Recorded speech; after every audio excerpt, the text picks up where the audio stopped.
And if you want to be stupid and not listen, go ahead and suffer the consequences. There's a lot of reasons why buying property in Alabama is stupid. They got this whole freaking place rigged, okay? I mean, he's gonna say, hold on, buddy. Well, that's Larry's little area. You gotta deal with Larry. The murder rate in the whole state of Alabama. We've always wanted to do a reaction video, and we're finally putting one out there. We really enjoy these kinds of videos, and we hope you do too.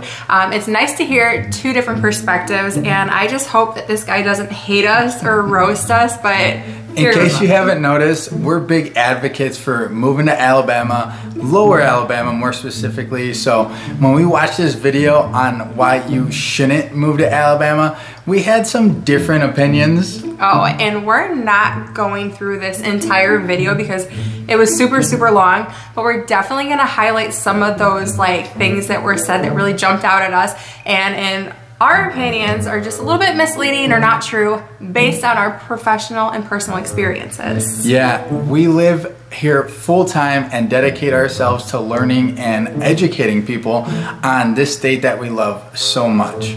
So we're sharing our reactions, and here goes nothing. They got this whole freaking place rigged, okay? The entire state of Alabama's real estate laws are not rigged.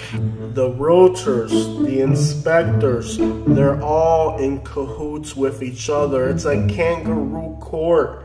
Every realtor is not in cahoots with one another. Realtors here 100% have professional business relationships with home inspectors, attorneys, and title companies who they trust and can recommend, but at the end of the day, it's your duty as a homeowner to do your due diligence as well.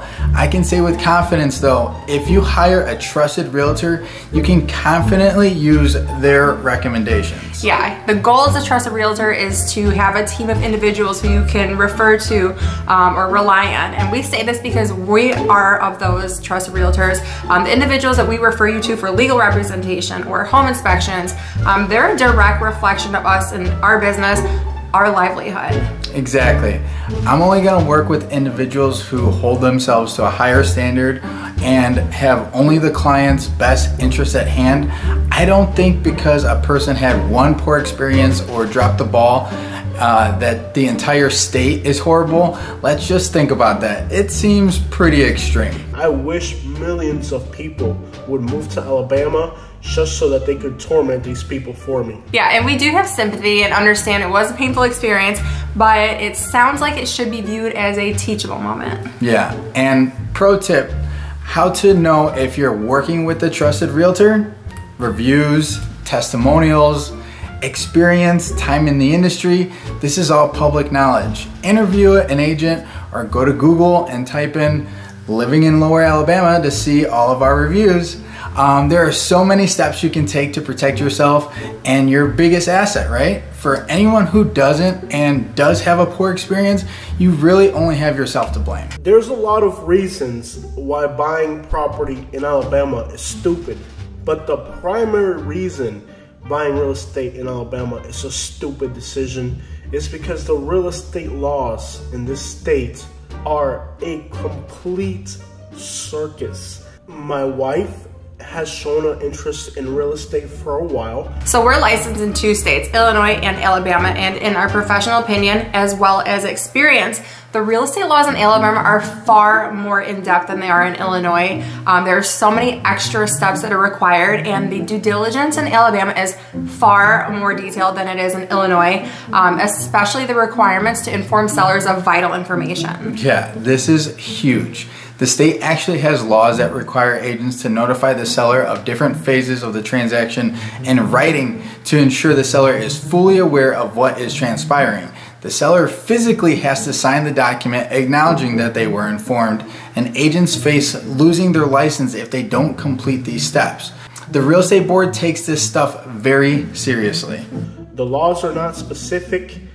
There's not a lot of regulation. There's only 3 or 4 people who really have any power to do anything.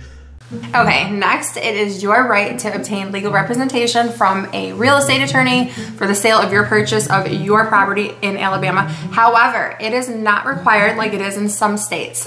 If you're not experienced with real estate laws, then I recommend that you definitely hire an attorney. And there are a lot of real estate attorneys available to assist you, or at a minimum, review your contract and give you a thumbs up to move forward and sign it, or recommend necessary changes so that it provides you with more layers of protection. You're talking dual agency from the realtors. That means that the realtor that you hire to sell your home could bring another realtor from the same brokerage, and now every party from the realtor on your end, the realtor on the other end, the buyer, the inspector, the title company are all going to be on one party, one team, and you are the only team that will have no representation. Dual agency is a seller's choice. Included in many contract is a consent for dual agency. In the listing agreement for Baldwin County Realtors, the very first paragraph is titled Agency, and this section is where sellers can authorize their broker to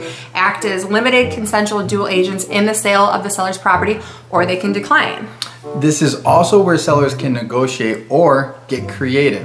For example, a seller can authorize dual agency, but they can also include their contract that if in the event of a dual agency, they as sellers have the right to choose the real estate attorneys who will represent the buyers. Exactly. And they can also include that if their agent is representing both buyers, instead of paying out, say, 6% for the agent commissions, it's reduced to 5% or whatever they decide. Everything is negotiable and the sellers have full control of the terms. You do not have to agree to anything. If your sales contract doesn't highlight dual agency, it can be added. It's a contract. You can make revisions and add addendums to authorize or decline dual agency, or anything for that matter. Yeah, and again, this comes back to being familiar with real estate law, which unless you work in the industry, you likely aren't familiar, so use a trusted realtor, not someone who read up on or studied some real estate and isn't even licensed. Try, if you don't believe me, to find a real estate attorney to defend you in the state of Alabama. There's a few brokers, there's a few real estate attorneys. It was said that there are only a few agents and real estate attorneys in Alabama. What in the world, y'all? We know there are thousands and thousands of realtors in this great state. It's actually public knowledge. Look it up. That's like saying there's only a few doctors or teachers in the entire state. I don't know why anyone would say something that ridiculous or extreme. And that realtor has a friend who wants that property. Nothing in the world is gonna stop that realtor from selling that property to his friend at the price that they want to pay. As a seller, especially in today's market that still favors sellers, you have full control over the terms and the sales price of the property you are selling. Unless you blindly sign something without even reviewing it, I don't know how anyone can pull a fast one on you. When I tell you that my property in Alabama sold completely out of my control, I'm not exaggerating one bit.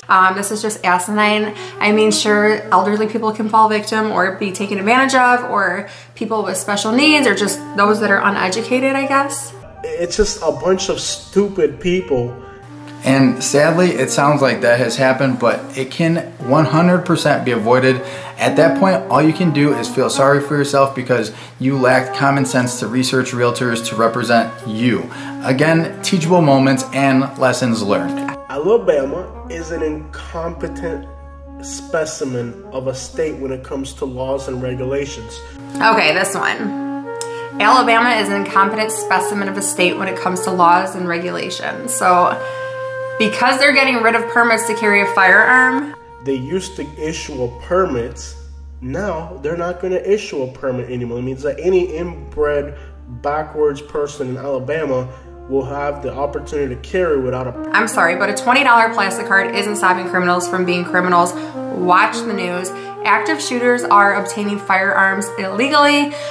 They're being taken down by civilians who carry, and lives are actually being saved. At the end of the day, guns are obtainable and murderers can access them or steal them, whatever.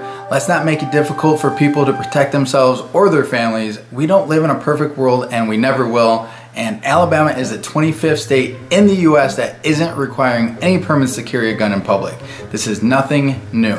Yeah, we're not the only ones doing this. There are so many other popular states that have the same regulations and rules set in place, like Arizona or Tennessee, Utah, of course, Texas.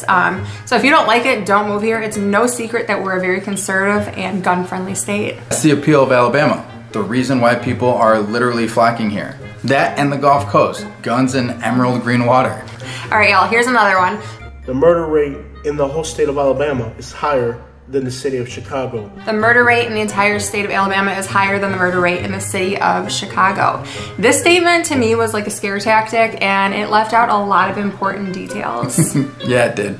Crime in Chicago happens in pretty concentrated areas like the West Side, for example, the areas that tend to suffer from poverty and are also home to, very dangerous street gangs. Yeah, the murders taking place in Alabama are also taking place in lower income areas and metro cities where there is a larger population. Low income areas just tend to have higher crime rates, but the governor of Alabama is actually working towards refreshing low income areas to give them support and help to prevent these things from happening. Yeah, where in Chicago, the governor is trying to end cash bail so criminals can go right back out onto the streets and endanger the citizens some more. And these high crime areas are typically the exact locations people looking to move to or purchase homes steer clear of.